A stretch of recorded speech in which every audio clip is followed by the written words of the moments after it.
In this classic tale, Dylan learns to make friends despite obstacles.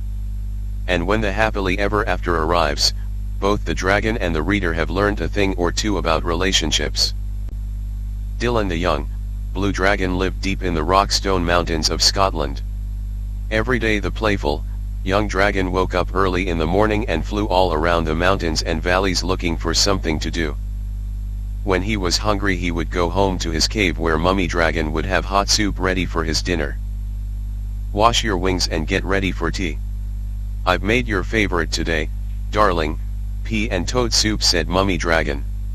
Dylan sighed. Thank you Mom," he said sadly. "Whatever is the matter, son? Every day you come back home happily for your tea, but today you look so sad," inquired Mummy Dragon. "I'm lonely, Mom. I can't find anyone to play with. In all the lakes, mountains, and valleys in Rockstone, there isn't a single dragon for me to play with," he grumbled. "Well, how about this for an idea? Why don't you fly down to the village playground and see if the children there want to play with you?" Dylan woke up bright and early the next day. He was very excited that he would soon have friends to play with every day. He put on his baseball cap and school tie and flew past the valleys and mountains until he reached the little village of Falkrike. He glided down to a passerby to ask for directions to the children's playground. That way," pointed the quivering man. "Oh. He must be cold," thought Dylan.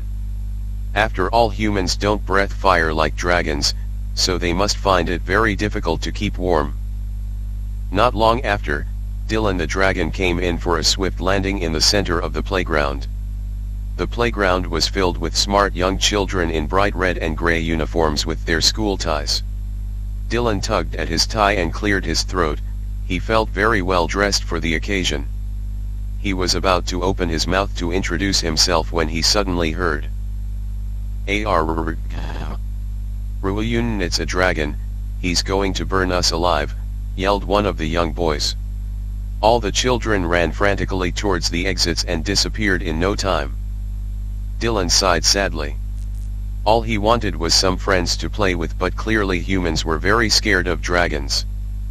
He flew home with his head hung low to see what Mummy Dragon had made for tea. The next day Dylan decided to try and make friends with the children in the playground again. He tucked his white handkerchief in his left gill and scooped up a large branch lying on the floor. He made it into a white surrender flag. He crossed his claws and hoped the children would give him another chance. Down he flew again into the center of the playground with his white surrender flag clenched in his jaw. "I just want to play and be friends," he said softly. "But how will you play with us?" shouted one of the girls. "You're too big for our swings and slides. You won't fit in our roundabout." "Well, why don't I take you all for a ride to the valleys and the mountains of Rockstone?" "Yay!" squealed all the children at once. They climbed onto Dylan's back and off the children went on a very exciting flight.